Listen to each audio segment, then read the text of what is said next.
Hi everyone, and welcome to our podcast In Good Company. I'm Nicolai Tangen, the CEO of the Norwegian Sovereign Wealth Fund. In this podcast, we talk to the leaders of some of the largest companies we are invested in so that you can learn what we own and meet these impressive leaders. Today, I'm speaking to Tim Höttges, the CEO of Deutsche Telekom, the largest telecom provider in Europe. Deutsche Telekom has 250 million mobile customers in more than 50 countries. We own over 2% of Deutsche Telekom, translating into 21 billion kroner or $2.1 billion US.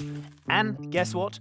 We have been invested in Deutsche Telekom for 25 years. Tim is a very impressive and strong leader of Deutsche Telekom. It's a fascinating company, and he is a super interesting person. Tune in. Guten Morgen, Deutschland. Alles gut?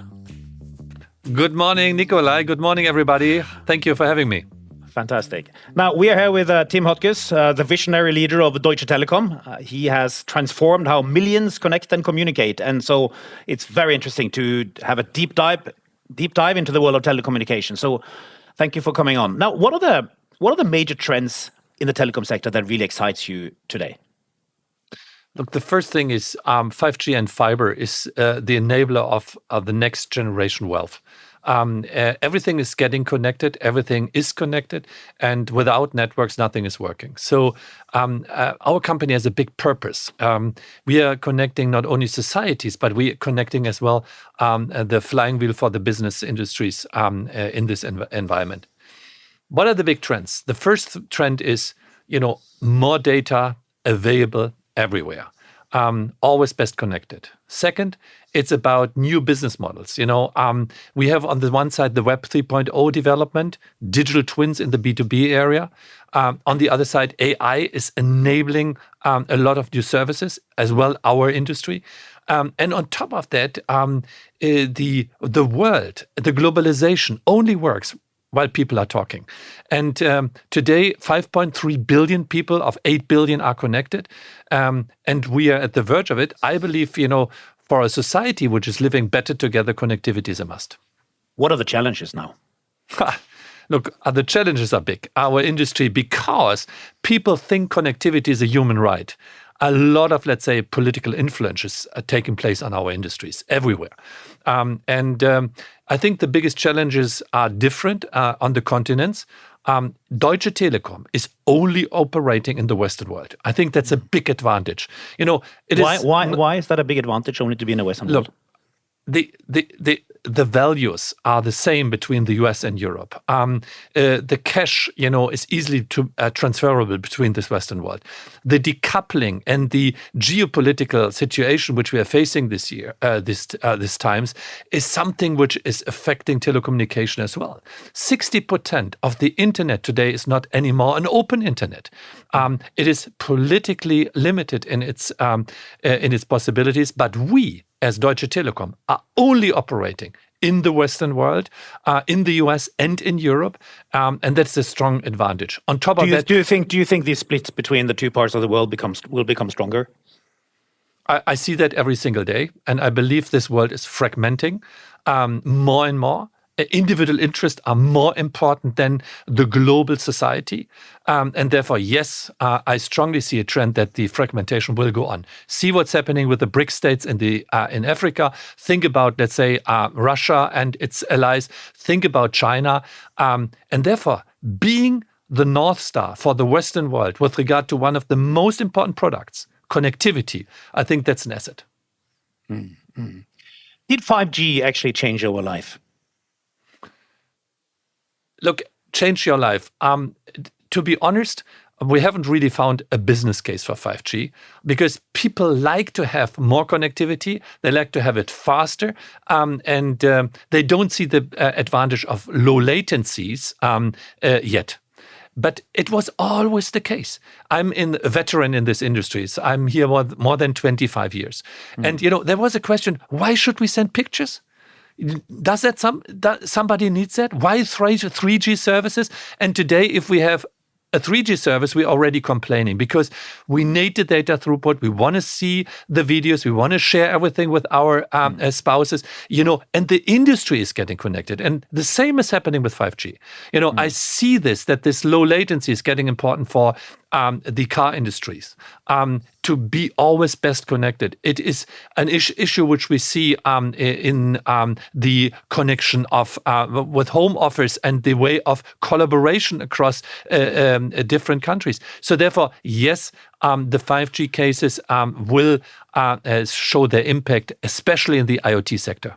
No, I can see that from my own family WhatsApp group. There are no limits for what a family can share in terms of potentially uninteresting things. But what's coming up next? What's next after 5G? By the way, we see a 30 to 40% data traffic increase every single year. And our industry is producing this without any additional revenue increases. So therefore, Moore's law is hitting us even more than in the classical IT industry. So we have to find ways of being more productive. We have to automate our services. We have to make it as well in the 5G space easier for developers to connect to the infrastructures. We have started an initiative from the whole mobile industries, GSMA, to open up APIs that developers can work on the different slices, as we call it, in the 5G. So if you don't need low latency, you don't get it. If you need high latency for highly automated services in the production area, you can experiment that. If you want to have, let's say, just a connectivity, you can work on the different features of the 5G ecosystem. So this will be a new trend that developers can access the 5G APIs directly in a fully automated way. This is one of the trends. You mentioned you've been around for some time here, and but if we go back and look at the telecom sector in the 90s, it was really booming. But then over the last few years, it's been a bit different. So what happened here? By the way, the first thing is we have to split between the US and we have to split between the European market. And by the way, that is even a historical way of dealing with things. In the 90s, the margins of the telco industries were very high. And by the way, I think our industry made a big mistake that time with very high roaming charges, not opening up the market. So the regulator had to intervene and highly regulated that market at that time. While in the US, this market was growing. It was not regulated at all from the beginning. Different policy was taking place. Spectrum was not rented. Spectrum was sold. So different ways of dealing with the same environment. Now, from that time, Europe created a market of 27 markets where the political idea was in every market we need something like 4 players. Now, that means we have more than 100 players for a continent like Europe, for 500 million people. In the US, you have only 3.5 players for a market of 330 million. So the industry is today totally different. You have economies of scale in the US, while you have a fragmentation over competition in Europe. 35. Will you get more consolidation than in Europe, you think? It is needed. It is definitely needed. 35 players in Europe have less than 500,000 customers on their infrastructure. So they can never play. They're only interested in contribution to margin. They're only trying to survive the next quarter, but they're not investing strategic long term. So the return on capital employed in the European market is half of the return on capital employed in the US. The prices of the US market are 3 times higher per customer than in Europe. So that is good for customers. But the consequence of this is the industry in the US is investing significantly more into modern infrastructure than they're able in Europe. Let's talk about the infrastructure. So you say we now have 30% growth in traffic. You do all the work. The big tech companies take all the profits. How happy are you about that? By the way, that's a quote which Eric Schmidt, the former Google manager, did once. He said, you build the networks, we take the profit. So, and this is exactly what's happening. Look, and what do you think about it? What do you think about it? I think it's totally wrong. And we have started a fair share debate from our industry. And we have just published a letter from the 20 the biggest telcos here in Europe, where we said, look, guys, the industry is growing by 30 to 40% capacity every single year. we expect now a 4K video coming across the YouTube channels. We expect, let's say, that everything is a video. The Netflix and the streaming industry is booming. And all this traffic is going into our networks, and they're not, taking any cost on the infrastructure. So this is a construction mistake when the World Wide Web was built. At that time, AT&T, Deutsche Telekom, Orange, the big telcos connected their networks. And they did that on a for free basis. Why did they do that? They said, you give me traffic, I give you traffic, we balance this out, so we make it a net sum game for zero cost. What can you do about it? Today, 80% of the whole traffic in our infrastructure is coming from players who don't provide any kind of infrastructure in exchange, which are 10 big players from the US environment. These are the GAFAs, mainly, and the streaming services. And our position is, for the ones who are eating up more than 5% of the total traffic, only the ones who have more than 5%, they should contribute, and they should give us, as an industry or as a tax, I don't care, they should give us a contribution which is helping us to build the capacity for the next generation. So how will you get that contribution? What are you going to do about it? Look, the first thing is we do not want to increase the prices for our customers, because they simply say, by the way, if you want to reimburse your cost, just increase the end customer prices. But in this political landscape in Europe, and with the customer orientation which we are having, we don't want to increase the prices of the end customers. So therefore, we want to let them participate. They should pay us for the traffic they are putting into our infrastructures a certain termination fee, as we know it from the past and in other places of our industries. And this is then helping us to stem this huge billions of cost which we have in our industries. We call that fair share, only for the ones who have more than 5% of the traffic. Look, one last sentence. It cannot be that our networks are spammed with advertising. And they always do this to take out data from consumers, which they monetize then in the US. And what you have seen is the European telco industry, and we are the biggest player, we have a market cap of 100 billion, while the US players in these industries are all trillions of market cap. And there is an asymmetry in our industry, which we have to balance a bit. They should contribute and help us to build this next generation networks. Clearly a job to do here, Tim. But when you look at Deutsche Telekom, huge success, what's the secret sauce here? Why have you guys been good? The secret sauce is always willing to transform, always willing to go new ways. Second, focus. Being very focused on the classical connectivity part. Thirdly, it's about the attitude which our people have with regard to we don't want to be good, we want to be leading in every category. Our aspiration is always to do things not in a good way, in a leading way. So always compare that. If everybody in the company would apply to this aspiration, the jigsaw of the whole organization will be leading. How does Deutsche Telekom look in 10 years' time? How do you look differently? That's too fast for me. But, I'm not ready with, where we are striving for. I think, this issue of being number one in the markets and this attitude of always wanting to be leading, I think this is good. But now we have to face customer satisfaction in comparison to the big internet companies. So therefore, for me, the new benchmark is not anymore the telco sector. The benchmark is the service which you can get from the highly digitized companies.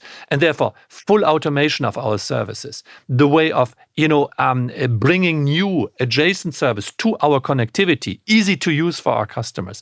Even the way of the capabilities of embracing new technologies like AI for us, this becoming a leading digital company, leading digital telco. This is our new strategic imperative, which we are driving here in the company. And therefore, I'm more comparing me now with the digital ecosystem than with the classical telcos. So fast forward 10 years, what does Deutsche Telekom look like, you think? Look, we own the majority of the most valuable telco company in the world already, which is our T-Mobile US business. We are in all the markets where we are operating, except one. We are number one in mobile and fixed line services. So Deutsche Telekom will be number one in the world for telecommunication services. We keep our focus on the connectivity part. That is the basis for whatever we are going to do. This is where our core capabilities are.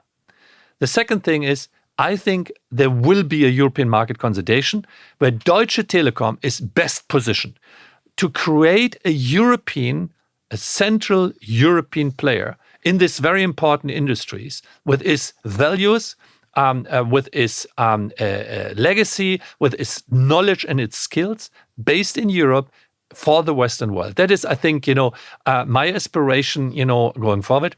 I don't see immediate acquisitions or mergers in Europe. I think we are still in this phase of very federal ambitions. But I think in 10 years, this will have changed. If I gave you a lot of money, like a lot of money, where would you deploy it? Look, by the way, I think we have a lot of money. So we are a 100 billion company. I have BBB plus ratings in all regards. So I have a high credit worthiness in the market. So if we need money, if we would ask for money, we can easily get it. But look, the money should be spent in areas where you gain appropriate profits. So therefore, find the right way. And on top of that, don't go in areas which you don't understand. So, don't jump on something and, burn the chips and then think, now we are in the cloud era, or now we go into a new digital consumer service, or we go in software development for applications or whatever. I can tell you we will lose a lot of money. So therefore, it should be expanding the adjacency. If I would have more money, I would spend it at the edges of our connectivity piece. Because I believe there is a certain commoditization of 5G service and fiber going forward. So that means every year we are investing, but there is a certain way that the prices for the services will be flattish or will decline. So therefore, the question is, to create a growth company, you have to work on the use cases around this connectivity. And that is what we are thinking about. How will artificial intelligence change the way you work? Look, artificial intelligence is a game changer. And ChatGPT was this kind of moment which we all witnessed. I can tell you, it will change the world. Now, there was long time development of AI as well in our companies. We are using bots for years already in our organization. We have machine learning functionalities. But ChatGPT, the automation of natural language. So, by the way, the reason why the Homo sapiens is superior to all the others living on this earth is because of our language, because of our communication. And suddenly, we have a tool which automates that. This was a breakthrough, and it's definitely an inflection point in history. So therefore, it will affect everything. Now, what are we doing? There are areas where you have a lot of data. These are the areas where you should start with AI. In our case, it's the customer interaction. So we are modernizing our bots on ChatGPT basis. So we are learning from the classical protocols, from all, let's say, the taped or the known customer interaction. The system learns from that one, and in the connection, in the prompt which we connect to all the knowledge which we have about the network functionalities, the products, the tariffs and the like, we create a new bot. By the way, we will have that bot already this year as an MVP here in Germany to experiment with this new way of interactive customer service via a machine. And what kind of device do you think we will need to really communicate with AI? I mean, you have the likes of Sam Altman and so on now developing completely new things. What do you think it will be? We will talk. Everything else is not natural. our screens, our keyboards, everything is something we have learned to communicate easier. We don't need that. Everything will take place via your natural speech. Will it be a phone, or what do you think it will be? No, you're just talking to a mic. What would the mic be connected to? It will be connected to a machine, and the machine will understand what your needs are. Whether you have a request towards your telco bill, whether it will be a request towards a technical issue in the machine, whether it will be, a command which you give, to change maybe a protocol or a change, a software. You will do this with the most natural way of communication, just with your mouth. And this is the first one. It will be multimodal. So we will not only have speech to speech, we will have as well a speech which is creating presentations, speeches which is creating pictures. So the machine will transfer our language into into the automated way of making our life easier. And that is the purpose of it, making our life easier. It will take over first routines, but prospectively, it will even help us to be more creative. You can easily fine-tune the models, yet you're not only getting the average of an answer, but even the edges of answers in the LLM models. So therefore, you will get as well new kind of creative inspirations. It will be always a human-machine interface. I don't believe that the machine is taking over. I don't believe that. It will be always that I'm easing my life, I get new inspirations, I get new ideas, new knowledge with the machine, and then I transfer that into my daily work. It will make us faster. It will make us more skilled. Think about program languages and other things which you cannot work on today.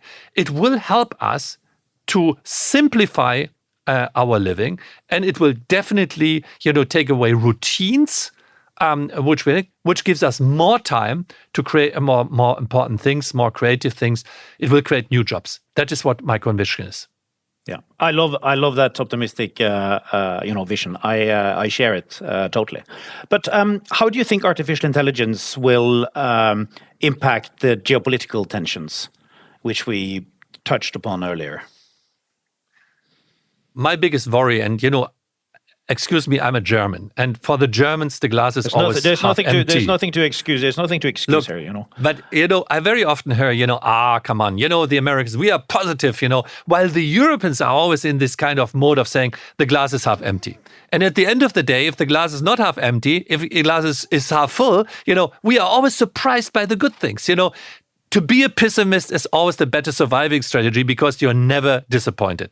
Anyhow, that said, everything in these times get used as a weapon. We have seen oil, we have seen gas, we have seen grain, we have seen food, data. Everything is used as a weapon. And it seems to be that in this world where kind of, the classical organization is somewhat the kind of the causal alignment between our values is a little bit, let's say, getting fragmented or falling apart. In this world, AI will be used as a tool as well to manipulate. And therefore, we have to find new ways. What is the answer? By the way, it's even a business answer. ID management, very important, so that you have to certify who is talking to you. It might be that you are sitting here with my avatar and you don't recognize that. So therefore, how can you make sure that it's Tim talking to you right now? So this certified protocols, not only on persons, but as well on data, is something which is getting more importance in the future. And to make sure that we don't have fake news and other things. I have to say, Tim, if you're an avatar, you're a pretty clever one. I'm not sure because, I'm not so easy to predict for a machine. I hope at least, but maybe the experts are looking on that one. But what about, but moving on, stay unique. Absolutely. But in the connection to that, what about equipment? Huawei, how is this going to play out with the equipment providers in the various parts of the world? The first thing, as I said, we should not be naive. Everything is used as a weapon. And therefore, we cannot run in the Western world technology where you have a kill switch in the software or kill switch somewhere in your technical infrastructure. So therefore, on top of that, you cannot be dependent on only one single supplier. You have to build a multi-supplier strategy, which gives us easy. This world is getting more difficult, more vulnerable. And therefore, for us as a company, we are taking actions on this one. When you say kill switch, you mean that a country can turn off your infrastructure? Think about if somebody would be able to turn off the emails or the data traffic for a day. The economic effect would be detrimental. It would be significant. So that said, we have to make sure that we are having control about critical infrastructure at any time. And that is what we're doing. We have, for instance, in the mobile network, our core network, where the data is aggregated, in the IP aggregation network, where data is transferred. We have full control. We only have Western providers. Now, it's not against the Chinese, but it is better, from this in this political world, to have a multi-vendor strategy which is providing on this one.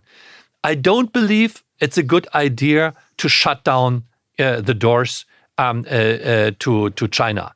Their innovation, their creativity, the way how they have, performed in our industry in the past was as well a great learning impact as well for Nokia and Ericsson. It brought innovation to our industries. And on top of that, I believe that being open, talking to these people, working with these people, using these people will keep globalization intact. I don't believe if we are banning Huawei that this will not have an impact to other industries. And if we are closing down or decoupling our industries, what do we have? What is this society about? I don't believe that's the way forward. So therefore, don't be naive. Critical component securities, focus that you have them always under control, even if you run them with your own software. And on top of that, use the globalization for the competition of technologies and to learn, how different continents are evolving. Mm. In addition to AI, what other innovations do you think will define the telco sector in the next decade? Multifold, by the way, multifold. It starts with in our industry, by the way, the development of the own software, which is running the antennas, which we call Open RAN, where we do a lot of coding, a lot of things. Artificial intelligence will help us to develop that code faster. The whole management of cloud infrastructures, our networks are operating from cloud infrastructures. We call that disaggregated infrastructure. In this disaggregated infrastructure, the protocols which we are using there will be supported by AI. The way how we are interacting with our customers, I mentioned that already. Bots, will be based with AI tools. By the way, teaching our agents, teaching our service people will work with AI. We have already a tool based in Hungary and in Germany, which we are using to learn from the talks we had with our customers in the past to understand what the best interactions were for these individual cases and teach our service people that they have more success in the interaction. So with their clients. So it's not only for the customer, it's as well for our own people to learn from that one. And then we have this whole area of internal processes. And I can tell you how many processes big companies have who could be automated. How many services, where artificial intelligence can be used. I'm using ChatGPT-4 on a daily basis. By the way, I'm doing a lot of letters where I'm saying, by the way, I want to say this, and this. Do that in a friendly manner. And by the way, consider that, I'm writing this letter to South Korea or whatsoever. And, I get a draft a letter then provided by ChatGPT. I love it. And I change a little bit. but then I send it out. And I look forward to seeing the letter. I hope I'll get one from you. There are a lot of ones, Maybe you get one, and you will not find out that it was, quickly, reagent by the system. Absolutely. Moving tack a bit here, and moving on to corporate culture, which I know you are very, is high on your agenda. How would you describe, just in short, the core values of Deutsche Telekom? In short. First, the cultural change of Deutsche Telekom is the most important driver of the success of this company. The first one is, by the way, everybody would say customer first. Okay, you can say that, but you have to live that. That is definitely the thing. The second one, curiosity. Always been curious about new things. The third one is the element of, purpose and belonging. We are very tied to each other. We feel like, I would not say family, that is too much, but we feel togetherness. And by the way, history is, we were always, a kind of state-owned company, we were always the one who were attacked. This created this kind of mentality of a castle, where people were defending themselves. And we have used this now for getting extroverted. Look how many people are on social media talking about the company. If every employee is the communication department of this organization and everybody showing his T and his magenta, the message is very strong. We believe in our products, we believe in the strength of our company, and customers are recognizing this. And customers always want to be with the winner. Success is a formula of discipline plus talent times attitude. The attitude of the way how we're doing that, and I'm coming back to leading. Leading is our attitude. Everybody should have this attitude to do things in a better way than the others. So performance-oriented.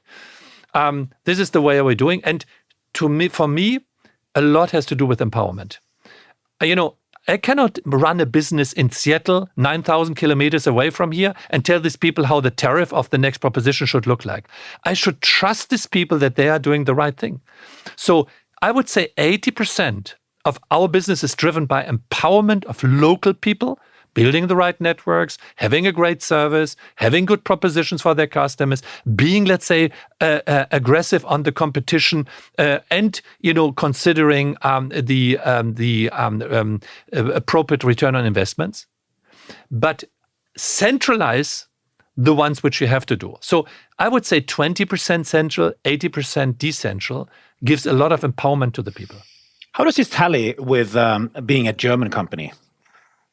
We think about a German company as being very process-oriented, top-down, structured. No. I think hierarchically, look, I always said demystify the CEO. And I can tell you, when I see the CEOs in the US, they sometimes behave like gods. I always say, I'm one employee as everybody else, and I always have to own a discipline. If I'm not good in one discipline, if I cannot be a role model for doing practical work on my side, how can I be, telling the other people how they should do their work? So everybody is a worker. Everybody, is a worker. I always say guard horse. Everybody should be a guard horse. We do not need escort winners here. We need guard horses in this organization. How do you stay connected with the ground? How do you try to stay grounded? Look, my whole business is that way. I can tell you, I have daily interaction with young people of the organization. I'm on the front line. Please follow my Instagram, YouTube, or LinkedIn channels. I was one day digging the ground, and putting fiber into houses. So I was doing the practical work. I drilled the walls. I was, digging the grounds. So I was trying to understand, how our processes are working. I always want to be on the lowest, the operational level of this organization to understand where the money is going. And that's the way how I'm trying to stay grounded. I'm spending significantly more time with customer service, with the technical infrastructure, and with, let's say, new business models than I'm spending, for instance, with capital markets. What do you think is the most important part of your CEO job? by the way, the most important is the shadow of the leader. I know about that principle. So if I'm not committed, if I'm not living up to the values of this company, if I'm not the role model, 100% applying to the rules which we have communicated, nobody will follow the rules. So I have to be visible and I have to be very authentic in the way how I'm coming across. I should be part of the organization. That the authenticity means people should say, he understands the business. He understands what we are doing. He understands as well, hopefully, most of the problems which we are having. He is not, somebody who is a superstar, sitting in talk shows or hanging out with celebrities all day long. He should be a worker in this organization. I think this is it. I don't want to be loved.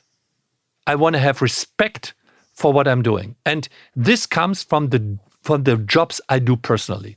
Being, let's say, deals, like the US deal, being it like operational team in the communication, being like fighting outside for political topics for this company. This is, let's say, how I want to be perceived, respected, that I'm always 100% committed. First, always Deutsche Telekom. How do you make decisions? Do you need a lot of analysis, or are you more gut feel, pattern recognition type of person? I have to say, people always say to me, Tim, follow your intuition. Tell me what your intuition is, because we love your intuition about things. To be honest, I'm personally different. I analyze everything.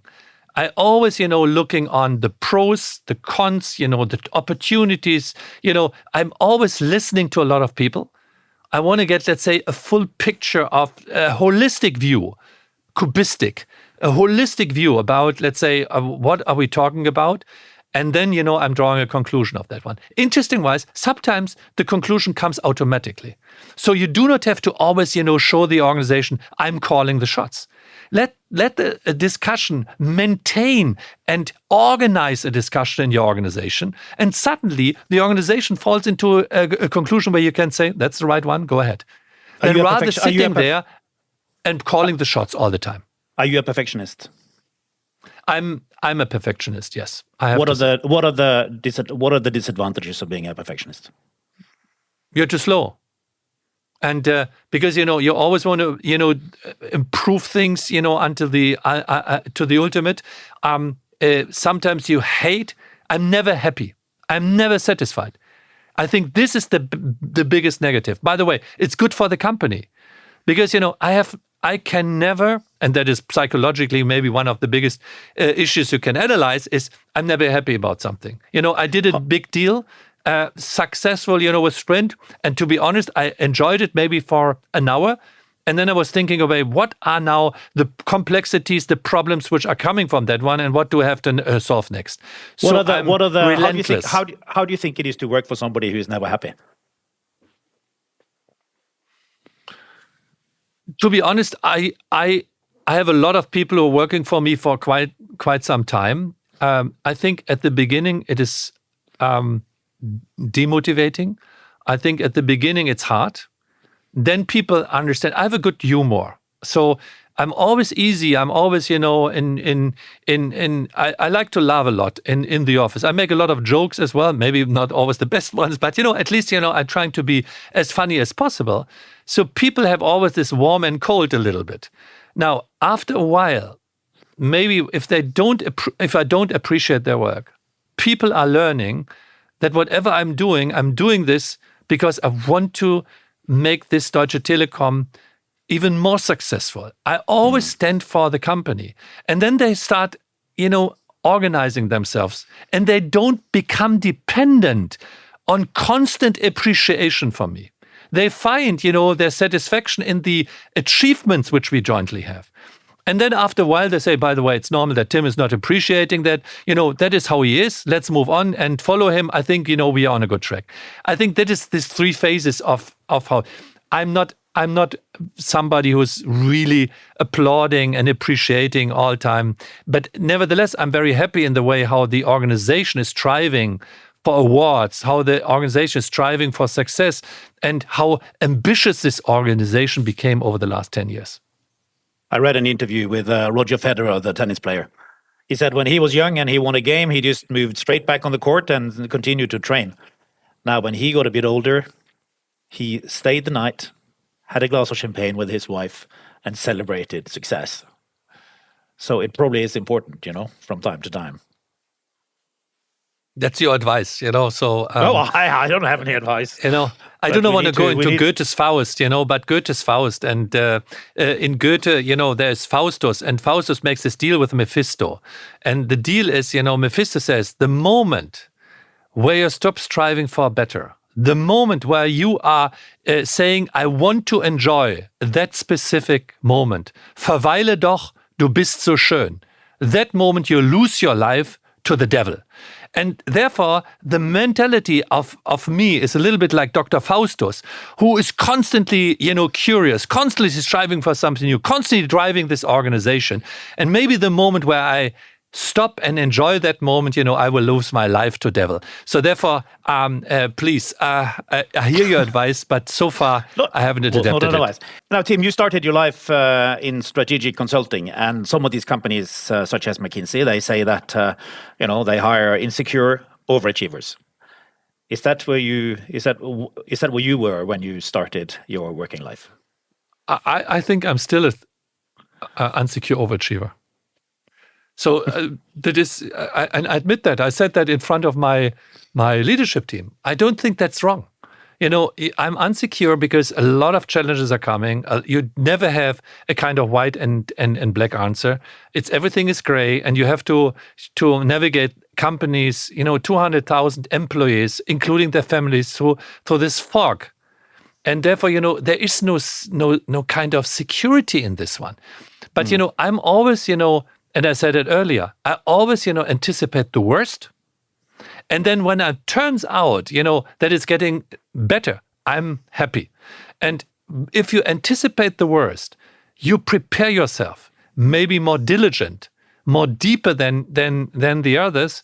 At least, that was my recipe so far. And then you are surprised if you overachieve at the end of the day. So therefore, I don't think it's something bad with this. Nevertheless, I think, we can be, there is a lot of, let's say, self-conviction in me of, being now in the operations for more than 35 years. And therefore, I have a lot of, let's say, stamina and a lot of, let's say, convictions that this company is very successful. And on top of that, I have to say, all the ingredients, market structure, spectrum positions, the leverage situation of the company, capabilities, technology know-how, all they say the ingredients for a future success of Deutsche Telekom are very strong today, and therefore I think we are at a good place. How do you define success at the personal level? For me, stay happy as a person. A bird can only fly with two wings. That is this classical American example, but there's a lot of truth in it. If you have problems with your health, if you have problems with your family, if you have problems in your private life, over time it will eat into your business life as well. So it is very important that you keep a very balanced personality, that you take time for yourself, that you have your own life aside from the company. Second, it is very important that you are happy with this. Don't you can fight in difficult situations. It's not that I recommend that if you don't like your situation, immediately throw it away and try something new. You have to fight through this, but you should set yourself limits and say, by the way, if it's not improving after a year, after 1.5 years, whatever timeline you have, and it's still the situation, then move on and do something different. And on top of that, find your interest, your private interest. Always stay curious, We like to travel. I like my sports. I'm very intensively, balancing. I'm now 60 and I have to work on my body on a constant basis. I have 3 times a week a personal trainer in the company that I stay fit for this job. And, so this helps me to stay happy as a person. How do you relax? Inactivity. I'm not somebody who can sit, for too long on the beach. Or sometimes I have these moments, of, an hour, doing nothing. But I'm a very active person. My wife, gets mad with me, but she's with me for 30 years. So she gets mad with me because I'm constantly, thinking about, don't waste your time. What can we explore? Is there something which we can find? And I think it gives a lot of energy. It gives a lot of power, which I can then even transfer into the company. And I'm always exploring new things. What do you read? This time, I by the way, I read these days a lot of newspapers and about psychology. And the book which I'm reading recently, you would beloved, is called The Inner Game. It is the question, how your inner perception, your inner mentality is influencing your doing, your activities in sports, in this case, for instance, in golf, or as well in your business. And I'm trying to understand a little bit more what is driving attitude. So this is an interesting book, and I always try to draw analogies for my business out of this. Lastly, we have tens of thousands of young people listening into this. What is your advice to young people?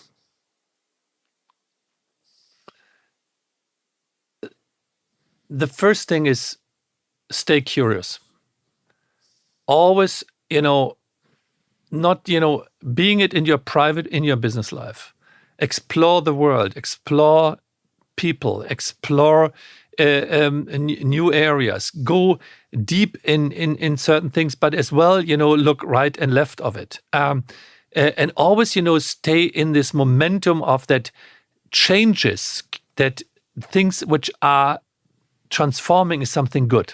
Enjoy them, than rather being afraid of it. Train your muscles for change.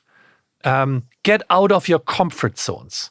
Get out of your comfort zones on a constant basis and do things, if it's a marathon, or I had to get off my comfort zone last year, and I sailed with 5 friends and a 48 feet boat, from Gran Canaria to San Lucia.